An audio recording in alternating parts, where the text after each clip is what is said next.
أيها الكرام، نستقبل قريبا ليالي مباركات وموسما عظيما من أجل مواسم الطاعات.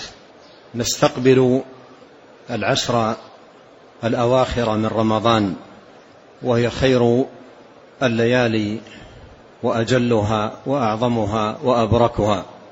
وإذا كان جل شهر رمضان وأكثره قد ذهب، فإن الذي بقي منه هو الذهب. فهي ليالي عظيمة جليلة الشأن رفيعة القدر، عظيمة خيراتها، كثيرة بركاتها. ولهذا نتذاكر في مجلسنا هذا شيئا مما يتعلق بهذه العشر العظيمة المباركة، رجاء أن يكون ذلك معونة لنا على حسن استغلالها والإفادة منها وإدراك خيراتها وبركاتها.